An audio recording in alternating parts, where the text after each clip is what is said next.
नमो भगवते वासुदेवाय। प्रिय भक्तजनों, आज हम आपको श्रीमद् भागवत महापुराण के 13वें और 14वें अध्याय की कथा सुनाएंगे, जिसमें कि विदुर जी के उपदेश से धृतराष्ट्र और गांधारी का वन में जाना, अपशकुन देखकर महाराज युधिष्ठिर का शंका करना और अर्जुन का द्वारका से लौटना की कथा का वर्णन सुनाया जाएगा। तो सभी भक्तजन हमारी कथा को श्रद्धा भाव और प्रसन्नचित्त मन से सुने। जो भक्त हमारे चैनल पर नए आए हैं, जिन्होंने अभी तक हमारे चैनल को सब्सक्राइब नहीं किया है, वो हमारे चैनल को सब्सक्राइब करें, वीडियो को लाइक करें और कमेंट में ओम नमो भगवते वासुदेवाय, जय श्री कृष्णा, राधे राधे अवश्य लिखें। आइए भक्तों, हम अपनी कथा को प्रारंभ करते हैं। गजाननं भूतगणादिसेवितं कपितजम्बुफलचारुभक्षणं उमासुतं शोकविनाशकारकं नमामि विघ्नेश्वरपादपङ्कजं। गुरुर्ब्रह्मा गुरुर्विष्णु गुरुर्देवो महेश्वराय, गुरुर्साक्षात् परब्रह्म तस्मै श्री गुरुवे नमः। अखण्डमण्डलाकारं व्याप्तं येन चराचरं तत्पदं दर्शितं येन तस्मै श्री गुरुवे नमः। शान्ताकारं भुजगशयनं पद्मनाभं सुरेशं विश्वाधारं गगनसदृशं मेघवर्णशुभांगं लक्ष्मीकान्तं कमलनयनं योगविद्यार्णगम्यं वन्दे विष्णु भव्यहरं सर्वलोकैकनाथं। वसुदेवसुतं देवं कंसचारूढमर्दनं देवकी परमानंदं कृष्णं वन्दे जगद्गुरु। शवद्वारन को छोड़ के मैं आयो तेरे द्वार, ओ नंद के लाडले तनिक मेरी ओर निहार। वृंदावन शो वन नहीं और नंदगांव शो गाम, बंसी वट सो वट नहीं और कृष्ण नाम सो नाम। बोलो भागवत भगवान की जय, बोलो सुखदेव भगवान की जय, बोलो परीक्षित महाराज की जय। सूत जी कहते हैं, विदुर जी तीर्थ यात्रा में महर्षि मैत्रेय से आत्मा का ज्ञान प्राप्त करके हस्तिनापुर लौट आए। उन्हें जो कुछ जानने की इच्छा थी वह पूर्ण हो गई थी। विदुर जी ने मैत्रेय ऋषि से जितने प्रश्न किए थे उनका उत्तर सुनने के पहले ही श्री कृष्ण में अनन्य भक्ति हो जाने के कारण वे उत्तर सुनने से उपराम हो गए। सौनक जी उनके चाचा विदुर जी को आया देख धर्मराज युधिष्ठिर, उनके चारों भाई धृतराष्ट्र, युधिष्ठिर, संजय, कृपाचार्य, कुंती, गांधारी, द्रौपदी, सुभद्रा, उत्तरा, कृपी तथा पांडव परिवार के अन्य सभी नर नारी और अपने पुत्रों सहित दूसरी स्त्रियां सब के सब बड़ी प्रसन्नता से मानो मृत शरीर में प्राण आ गया हो ऐसा अनुभव करते हुए उनकी अगवानी के लिए सामने आए। यथा योग आलिंगन और प्रणामादि के द्वारा सब उनसे मिले और विरह जनित उत्कंठा से कातर होकर सबने प्रेम के आंसू बहाए। युधिष्ठिर ने आसन पर बैठाकर उनका यथोचित सत्कार किया। जब वे भोजन एवं विश्राम करके सुखपूर्वक आसन पर बैठे, तब युधिष्ठिर ने विनय से झुककर सबके सामने ही उनसे कहा। युधिष्ठिर ने कहा, चाचा जी, जैसे पक्षी अपने अंडों को पंखों की छाया के नीचे रखकर उन्हें सेते और बढ़ाते हैं, वैसे ही आपने अत्यंत वात्सल्य से अपने कर कमलों की छत्र छाया में हम लोगों को पाला पोसा है। बार बार आपने हमें और हमारी माता को विषदान और लाक्षागृह के दाह आदि विपत्तियों से बचाया है। क्या आप कभी हम लोगों की भी याद करते रहे हैं? आपने पृथ्वी पर विचरण करते समय किस विपत्ति से जीवन निर्वाह किया? आपने पृथ्वी तल पर किन किन तीर्थों और मुख्य पितरों का सेवन किया? प्रभु, आप जैसे भगवान के प्यारे भक्त स्वयं ही तीर्थ स्वरूप होते हैं। आप लोग अपने हृदय में विराजमान भगवान के द्वारा तीर्थों को भी महातीर्थ बनाते हुए विचरण करते हैं। चाचा जी, आप तीर्थ यात्रा करते हुए द्वारका अभी अवश्य गए होंगे। वहाँ हमारे स्वदेवम भाई बंधु यादव लोग, जिनके एकमात्र आराध्य देव श्री कृष्ण हैं, अपनी नगरी में सुख से तो हैं ना। आपने यदि जाकर देखा नहीं होगा तो सुना तो अवश्य होगा। युधिष्ठिर के इस प्रकार पूछने पर विदुर जी ने तीर्थों और यदुवंशियों के संबंध में जो कुछ देखा सुना और अनुभव किया था, सब क्रम से बतला दिया। केवल यदुवंश के विनाश की बात नहीं कही। करुण हृदय विदुर जी पांडवों को दुखी नहीं देख सकते थे, इसलिए उन्होंने यह अप्रिय एवं असाह घटना पांडवों को नहीं सुनाई, क्योंकि वह तो स्वयं ही प्रकट होने वाली थी। पांडव विदुर जी का देवता के समान सेवा सत्कार करते थे। वे कुछ दिनों तक अपने बड़े भाई धृतराष्ट्र की कल्याण कामना से सब लोगों को प्रसन्न करते हुए सुखपूर्वक हस्तिनापुर में ही रहे। विदुर जी तो साक्षात धर्मराज थे। मांडव ऋषि के शाप से ये 100 वर्ष के लिए शूद्र बन गए थे। एक समय की बात है कि राजा अंचरों ने कुछ चोरों को मांडव ऋषि के आश्रम पर पकड़ा। उन्होंने समझा कि ऋषि भी चोरी में शामिल होंगे, अतः वे भी पकड़ लिए गए और राजाज्ञा से सबके साथ उनको भी सूली पर चढ़ा दिया गया।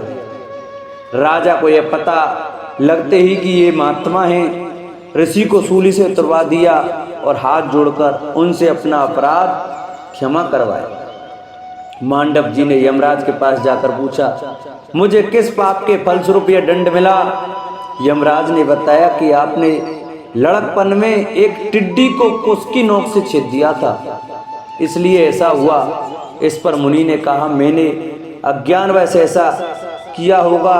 उस छोटे से अपराध के लिए तुमने मुझे बड़ा कठोर दंड दिया, इसलिए तुम 100 वर्ष तक शूद्र योनि में रहोगे। मांडव जी के इस शाप से ही यमराज ने विदुर रूप में अवतार लिया था।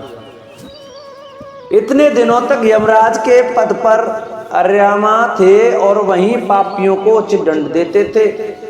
राज्य प्राप्त हो जाने पर अपने लोकपालों सरीके भाइयों के साथ राजा युधिष्ठिर वंशधर परीक्षित को देखकर अपनी अतुल संपत्ति से आनंदित रहने लगे। इस प्रकार पांडव ग्रस्त के काम धंधों में रम गए और उन्हीं के पीछे एक प्रकार से यह बात भूल गए कि अनजाने में भी हमारा जीवन मृत्यु की ओर जा रहा है। अब देखते देखते उनके सामने वह समय आ पहुंचा जिसे कोई टाल नहीं सकता था। परंतु विदुर जी ने काल की गति जानकर अपने बड़े भाई धृतराष्ट्र से कहा, महाराज देखिए, अब बड़ा भयंकर समय आ गया है, झटपट यहां से निकल चलिए। हम सब लोगों के सिर पर वह सर्वसमर्थ काल मंडराने लगा है, जिसके टालने का कभी भी कोई उपाय नहीं है। काल के वशीभूत होकर जीव का अपने प्रीतम प्राणों से भी बात की बात में वियोग हो जाता है, फिर धन जन आदि दूसरी वस्तुओं की तो बात ही क्या है। आपके चाचा, ताऊ, भाई, सगे संबंधी और पुत्र सभी मारे गए। आपकी उम्र भी ढल चुकी है, शरीर बुढ़ापे का शिकार हो गया। आप पराए घर में पड़े हुए हैं। ओहो, इस प्राणी को जीवित रहने की कितनी प्रबल इच्छा होती है।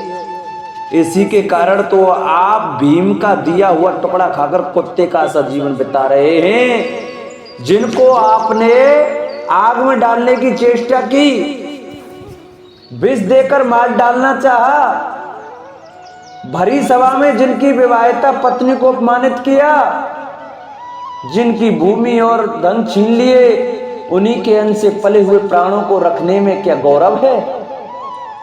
आपके अज्ञान की हद हो गई। अब भी आप जीना चाहते हैं, परंतु आपके चाहने से क्या होगा? पुराने वस्त्र की तरह बुढ़ापे से गला हुआ आपका शरीर आपके न चाहने पर भी क्षीण हुआ जा रहा है। अब इस शरीर से आपका कोई स्वार्थ सधने वाला नहीं है, इसमें फंसिए मत, इसकी ममता का बंधन काट डालिए। जो संसार के संबंधियों से अलग रहकर उनके अनजान में अपने शरीर का त्याग करता है वही धीर कहा गया है। चाहे अपनी समझ में हो या दूसरे की समझ न आने से, जो इस संसार को दुख रूप समझकर इससे विरक्त हो जाता है और अपने अंतःकरण को बस में करके हृदय में भगवान को धारण कर संन्यास के लिए घर से निकल पड़ता है, वही उत्तम मनुष्य है। इसके आगे जो समय आने वाला है वह प्राय मनुष्यों के गुणों को घटाने वाला होगा।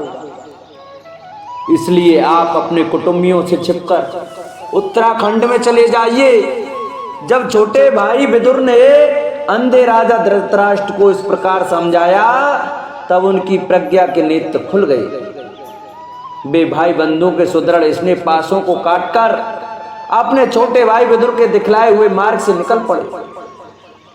जब परम पतिव्रता सुबल नंदिनी गांधारी ने देखा कि मेरे पतिदेव तो उस हिमालय की यात्रा कर रहे हैं जो सन्यासियों को वैसा ही सुख देता है जैसा वीर पुरुषों को लड़ाई के मैदान में अपने शत्रु के द्वारा किए हुए न्यायोचित प्रहार से होता है, तब वे भी उनके पीछे पीछे चल पड़े। अजात शत्रु युधिष्ठिर ने प्रातःकाल संध्या वंदन तथा अग्निहोत्र करके ब्राह्मणों को नमस्कार किया और उन्हें तिल गौ भूमि और स्वर्ण का दान दिया। इसके बाद जब वे गुरुजनों की चरण वंदना के लिए राजमहल में गए तब उन्हें धृतराष्ट्र, विदुर और गांधारी के दर्शन नहीं मिले। युधिष्ठिर ने उदग्नि चित्त होकर वहीं बैठे हुए संजय से पूछा, संजय, मेरे वृद्ध और नेत्रहीन पिता धृतराष्ट्र कहाँ हैं? पुत्र शोक से पीड़ित दुखिया माता गांधारी और मेरे परम हितैषी चाचा विदुर जी कहाँ चले गए? ताऊ जी अपने पुत्रों और बंधु बांधवों के मारे जाने से दुखी थे।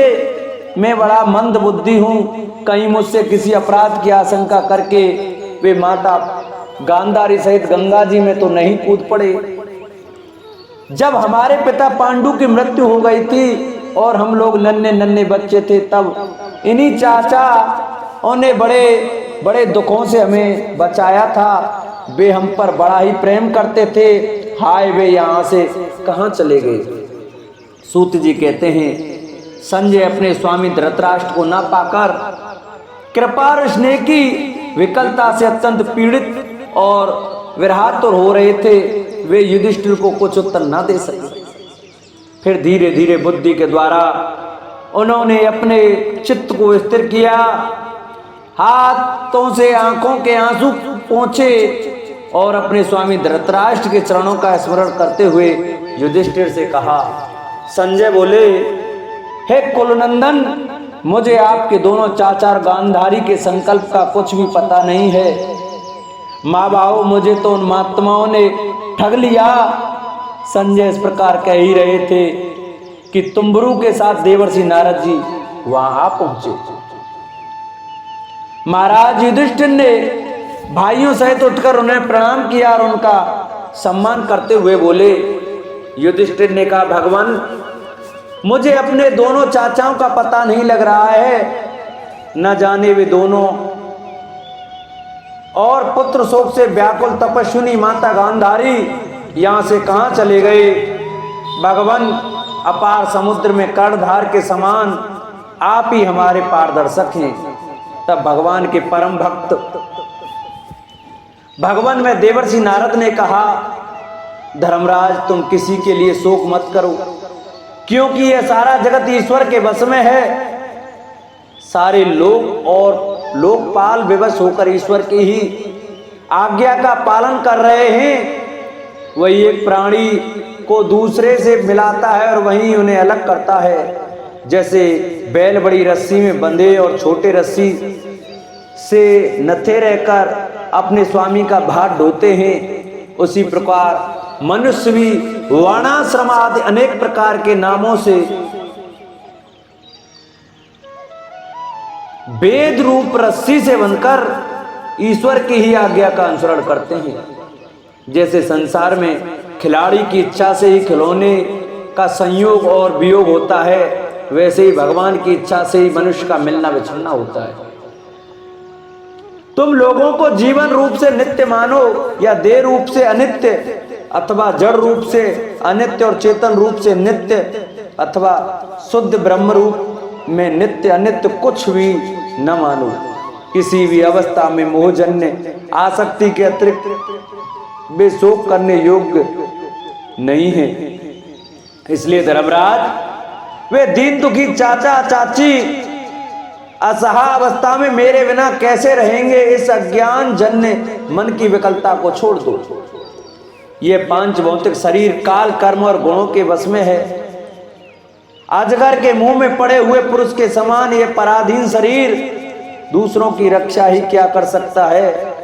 हाथ वालों के बिना हाथ वाले, पैर वाले पशुओं के बिना पैर वाले तृणादि और उनसे भी बड़े जीवों के छोटे जीव आहार हैं। इस प्रकार एक जीव दूसरे जीव के जीवन का कारण हो रहा है।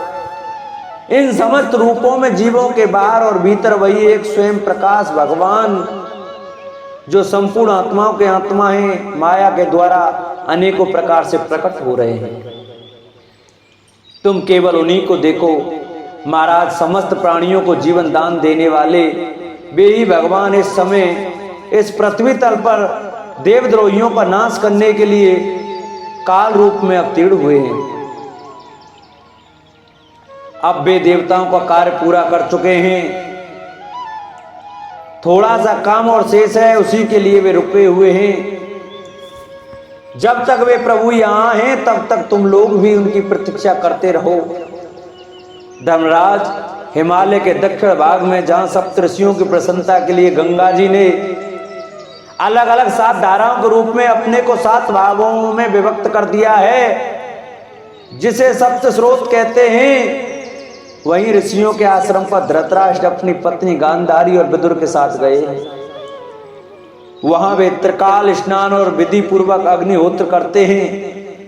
अब उनके चित्त में किसी प्रकार की कामना नहीं है, वे केवल जल पीकर शांति चित्त से निवास करते हैं। आसन जीतकर प्राणों को वश में करके उन्होंने अपनी 6 इंद्रियों को विषयों से लौटा लिया है। भगवान की धारणा से उनके तमोगुण, रजोगुण और सत्वगुण के मल नष्ट हो चुके हैं। उन्होंने अहंकार को बुद्धि के साथ जोड़कर और उसे क्षेत्रज्ञ आत्मा में लीन करके उसे भी महाकाश में घटाकाश के समान सर्वाधिष्ठान ब्रह्मा में एक कर दिया है। उन्होंने अपनी समस्त इंद्रियों और मन को रोककर समस्त विषयों को बाहर से ही लौटा दिया है और माया के गुणों से होने वाले परिणामों को सर्वथा मिटा दिया है। समस्त कर्मों का संन्यास करके वे इस समय ठूंठ की तरह स्थिर होकर बैठे हुए हैं। अतः तुम उनके मार्ग में विघ्न रूप मत बनना। देवर्षि नारद जी त्रिकालदर्शी हैं। वे धृतराष्ट्र के भविष्य जीवन को वर्तमान की भांति प्रत्यक्ष देखते हुए उसी रूप में वर्णन कर रहे हैं। धृतराष्ट्र पिछली रात को ही हस्तिनापुर से गए हैं, अतः यह वर्णन भविष्य का ही समझना चाहिए। अतः तुम उनके मार्ग में विघ्न रूप मत बनना। धर्मराज, आज से 5वें दिन वे अपने शरीर का परित्याग कर देंगे और वह जलकर भस्म हो जाएगा। गार पत्यादि अग्नियों के द्वारा पर्णकुटी के साथ अपने पति के मृतदेह को जलते देखकर बाहर खड़ी हुई साध्वी गांधारी भी पति का अनुगमन करती हुई उसी आग में प्रवेश कर जाएंगे। धर्मराज जी, विदुर जी अपने भाई का आश्चर्य में मोक्ष देखकर, हर्षित और वियोग देखकर दुखित होते हुए वहां से तीर्थ सेवन के लिए चले जाएंगे। देवर्षि नारद यूं कहकर तुम्बरु के साथ स्वर्ग को चले गए। धर्मराज युधिष्ठिर ने उनके उपदेशों को हृदय में धारण करके शोक को त्याग दिया। सूत जी कहते हैं, स्वजनों से मिलने और पुण्य लोक भगवान श्री कृष्ण अब क्या करना चाहते हैं, यह जानने के लिए अर्जुन द्वारका गए। कई महीने बीत जाने पर भी अर्जुन वहां से लौटकर नहीं आए। धर्मराज युधिष्ठिर को बड़े भयंकर अपशकुन दिखने लगे। उन्होंने देखा काल की गति बड़ी विकट हो गई है। जिस समय जो ऋतु होनी चाहिए उस समय वह नहीं होती, उनकी क्रियाएं भी उल्टी ही हैं। लोग बड़े क्रोधी, लोभी और असत्य परायण हो गए हैं। अपने जीवन निर्वाह के लिए लोग पापपूर्ण व्यवहार करने लगे हैं। सारा व्यवहार कपट से भरा हुआ होता है, यहाँ तक कि मित्रता में भी छल मिला रहता है। पिता माता सगे संबंधी, भाई और पति पत्नी में भी झगड़ा टंटा रहने लगा है। कल काल के आ जाने से लोगों का स्वभाव भी लोभ, दंभ आदि अधर्म से अभिभूत हो गया है और प्रकृति में भी अत्यंत अरिष्ट सूचक अपशकुन होने लगे हैं। यह सब देखकर युधिष्ठिर ने अपने छोटे भाई भीमसेन से कहा, युधिष्ठिर ने भीमसेन से कहा, अर्जुन को हमने द्वारका इसलिए भेजा था कि वह वहां जाकर पुण्य श्लोक भगवान श्री कृष्ण क्या कर रहे हैं इसका पता लगाएं और संबंधियों से मिल भी आए। तब से 7 महीने बीत गए, किंतु तुम्हारे छोटे भाई अब तक नहीं लौट रहे हैं। मैं ठीक ठीक यह नहीं समझ पाता कि उनके न आने का कारण क्या है। कहीं देवर्षि नारद के द्वारा बताया हुआ यह समय तो नहीं आ पहुंचा जिसमें भगवान श्री कृष्ण अपनी लीला विग्रह का संवरण करना चाहते हैं।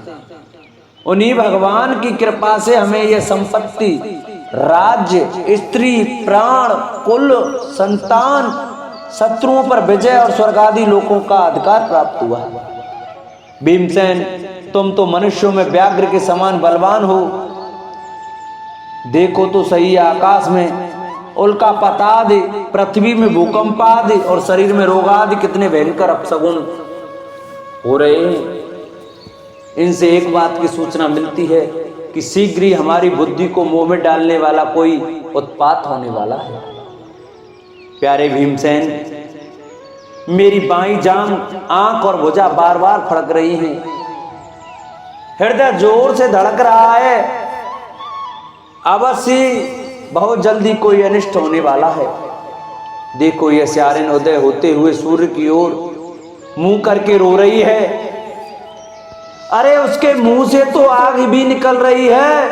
यह कुत्ता बिल्कुल निर्वैसा होकर मेरी ओर देखकर चिल्ला रहा है। भीमसेन, गौ आदि अच्छे पशु मुझे अपने बाएं करके जाते हैं और गधे आदि बुरे पशु मुझे अपने दाहिने कर देते हैं।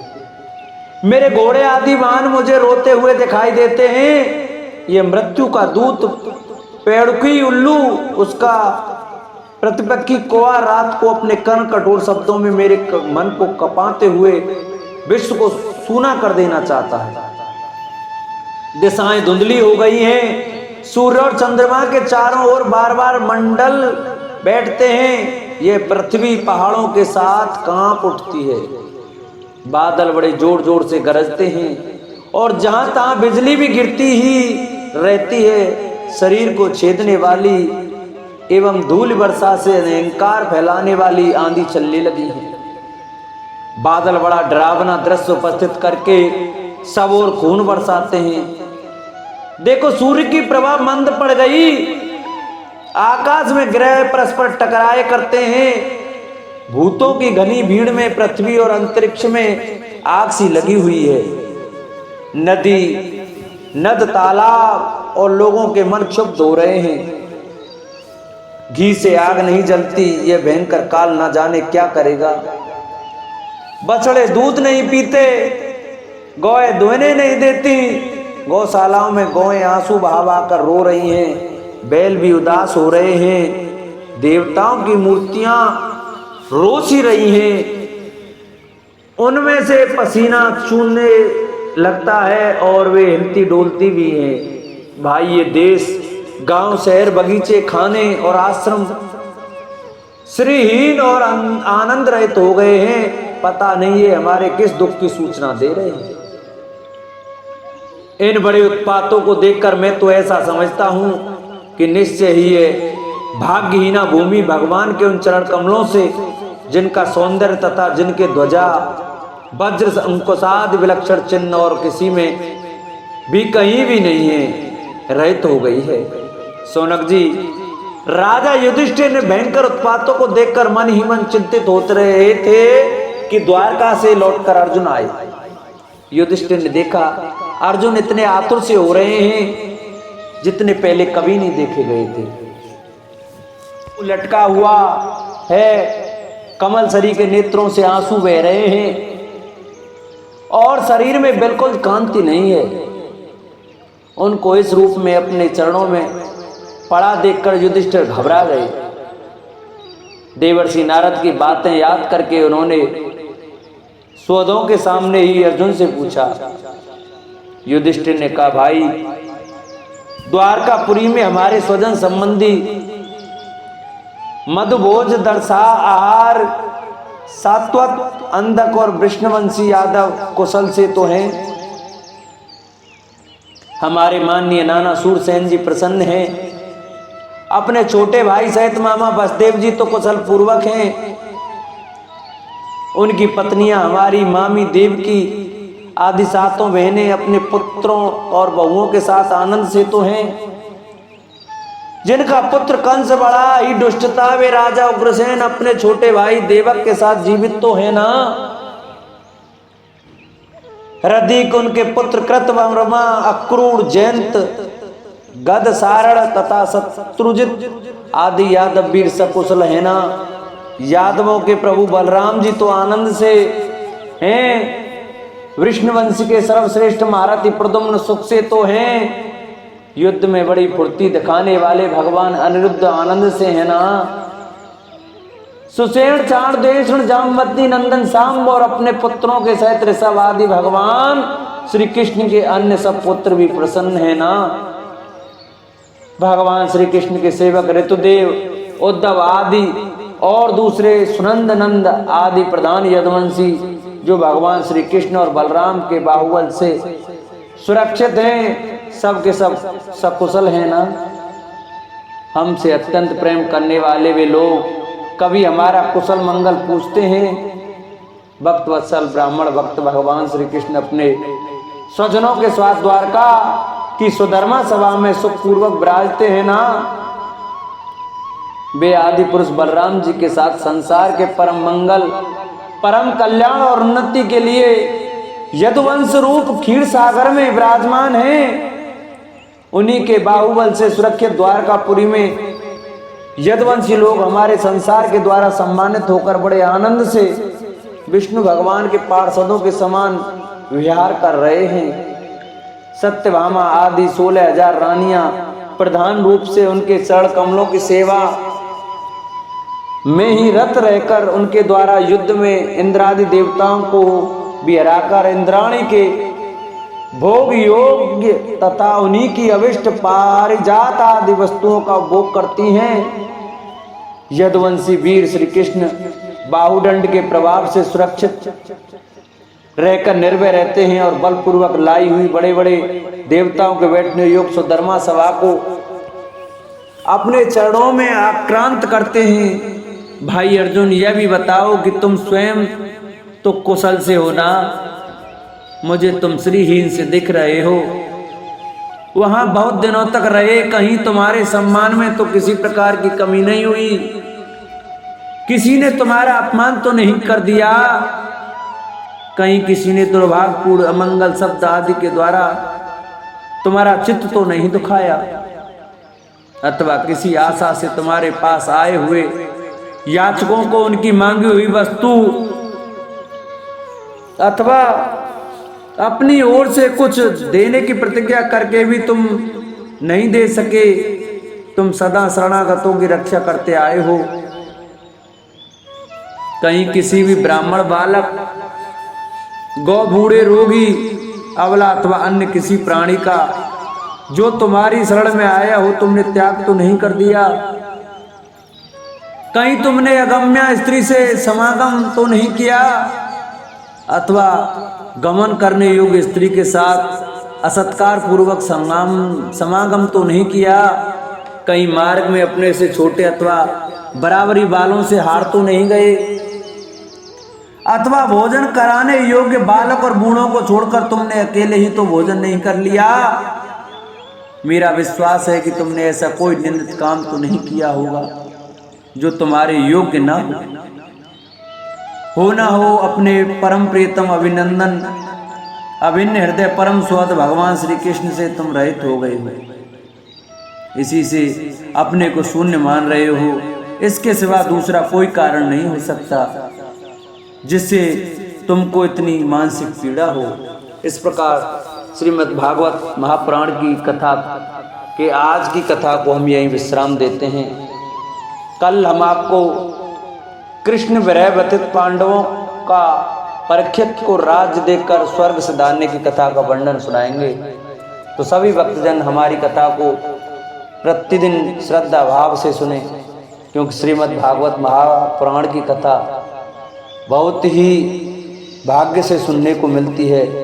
वो बहुत भाग्यशाली होते हैं जो श्रीमद् भागवत महापुराण की कथा को सुनते हैं। तो भक्तों, आज की कथा को हम यहीं विश्राम देते हैं। जिन भक्तों को हमारी ये श्रीमद् भागवत महापुराण की कथा अच्छी लगी हो वो हमारी वीडियो को ज़्यादा से ज़्यादा शेयर करें, जिससे और भी भक्त हमारी कथा का श्रवण कर सकें। जिन्होंने अभी तक हमारे चैनल को सब्सक्राइब नहीं किया वो चैनल को सब्सक्राइब करके नोटिफिकेशन को ज़रूर दबाएं, घंटी का बटन ज़रूर दबाएं, जिससे हम जो भी वीडियो डालें उसका नोटिफिकेशन आपके पास अवश्य पहुँचे। वीडियो को लाइक करें और कमेंट में ओम नमो भगवते वासुदेवाय, जय श्री कृष्ण, राधे राधे अवश्य लिखें। बोलो भागवत भगवान की जय।